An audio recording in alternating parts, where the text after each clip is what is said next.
ఇకపై మీకు ఇష్టమైన ఫేవరెట్ సీరియల్స్ యొక్క ఫుల్ ఎపిసోడ్స్ యూట్యూబ్లో అందుబాటులో ఉండవు. కేవలం సన్నెక్స్లో మాత్రమే ఫ్రీగా చూడొచ్చు. ఎందుకండి? చూస్తున్నారుగా ఇక్కడ పరిస్థితి. మీరున్నారనుకోండి, ఏదైనా మేనేజ్ చేస్తారనే ధైర్యం నాకొస్తుంది. మీరు వెళ్ళిపోతే ఏమవుతుందో అన్న భయం వెంటాడుతుంది. అప్పుడు నేను అమ్మా నాన్నలతో ఉన్నానన్న ఆనందం ఆవిరే, టెన్షన్ మాత్రమే మిగులుతుందండి. కానీ సడన్ గా సెలవు అంటే ఈ ఒక్కరోజు ప్లీజ్.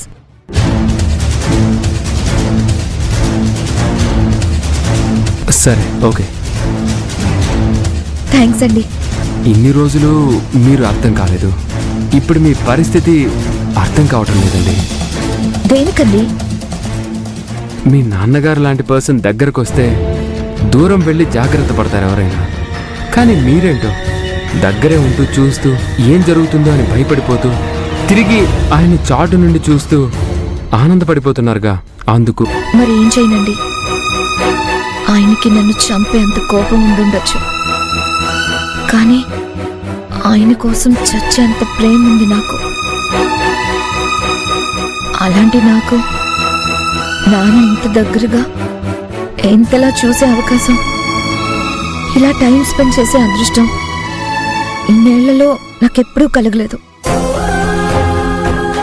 ఇకపై కలుగుతుందో లేదో అది కూడా తెలీదు.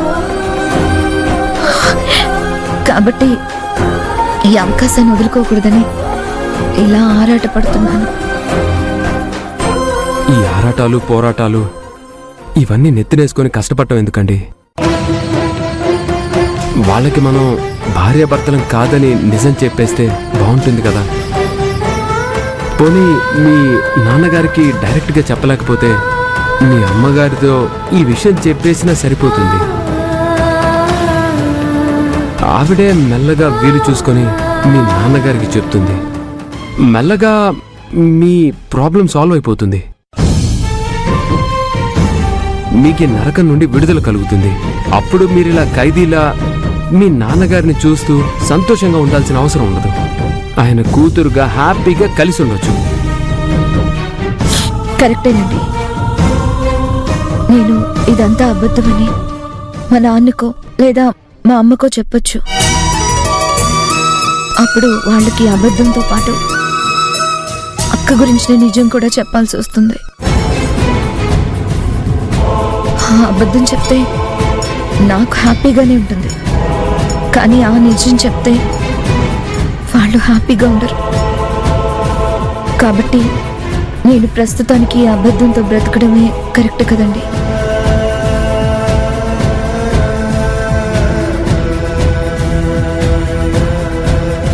గౌతమ్ బాబు,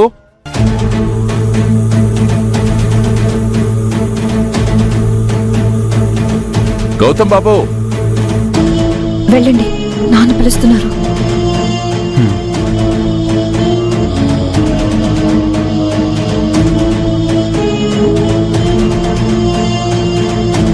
పిలిచారా అంకుల్? అవును బాబు, అందరం కలిసి ఏదైనా మంచి హోటల్కి వెళ్ళి టిఫిన్ చేసొద్దాం. పదండి. అవసరం లేదండి, హోటల్కెందుకు?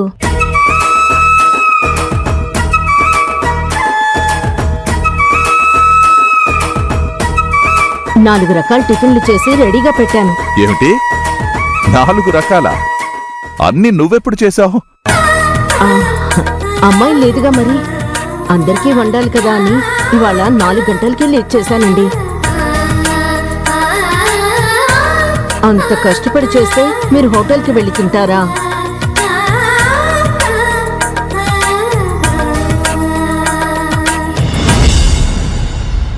సరే సరే, నువ్వు వడ్డించు, మరి మేము వస్తున్నాం. సరే. చిన్న సుబ్బారాయుడు, ఆరాధ్య,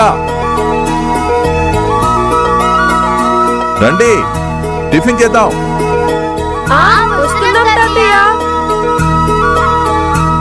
రాదండి.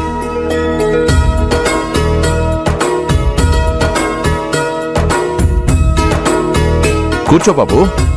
అది నేను ఫ్రెష్ అప్ అయి వస్తాను, మీరు చేయండి. అయ్యో, అందరం కలిసి తిందామనుకున్నానే. లంచ్కి అలాగే చేద్దాంలేండి. మీరు ఈ టిఫిన్ కానిచ్చేయండి, చెప్తాను. అదేం కుదరదు, వచ్చి కూర్చో. కూర్చోమంటుంటే నా కూతురుతో కలిసి కూర్చొని తినే భాగ్యం లేదు. కనీసం నా అల్లుడితో అన్నా కూర్చొని తినే భాగ్యాన్ని ఇవ్వయ్యా. కూర్చో.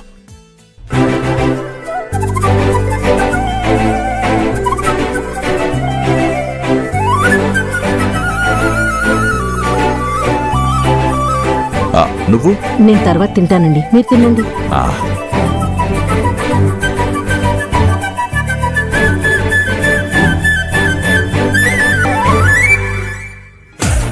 తిను.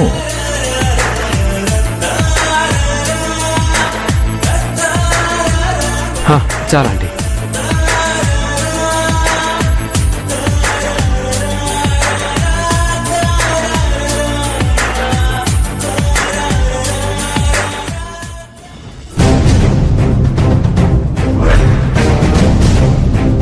ఏమైందండి? ఈ టిఫిన్స్ లో రంగు, రుచి, వాసన అన్నీ మారిపోయాయి. అసలు నువ్వు చేసినట్టు కాకుండా టేస్ట్ మాత్రం అదిరిపోయింది.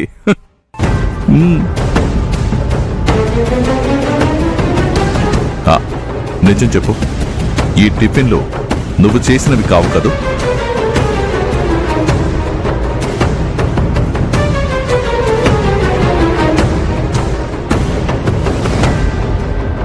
ఇది మరీ బాగుందండి. నేను చేయకపోతే ఇంకెవరో చేస్తారు ఇక్కడ.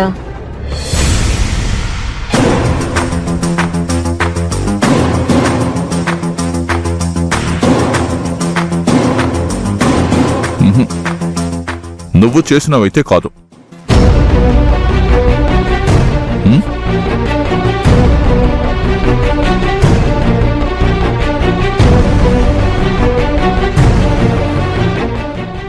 ఏంటిదది అలా చూస్తున్నావ్? అమ్మమ్మని ఇంకా నమ్మడం లేదా? ఎందుకు నమ్ముతారు నాన్న? మీ తాతగారికి ఇది అలవాటే. అలవాటా?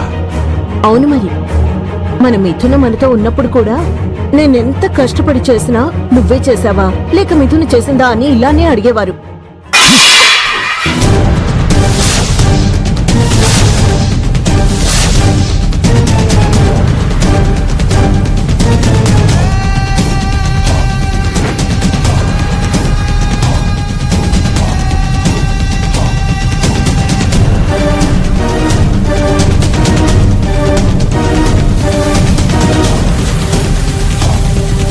మిథునా, మిథునా, మిథునా! ఆ పాపిష్టి దాని పేరు ఎంతకుండా ఉండలేవా నువ్వు? దాని గురించి మర్చిపోవడానికేగా, మనశ్శాంతిగా ఉండడానికేగా నేను ఇక్కడికి తీసుకొచ్చాను.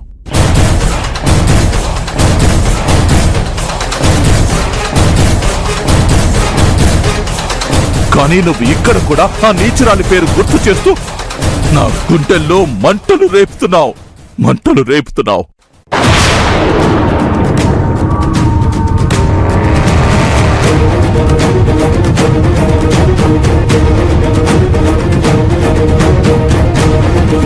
Uncle please ఆవేశపడకండి. పిల్లలు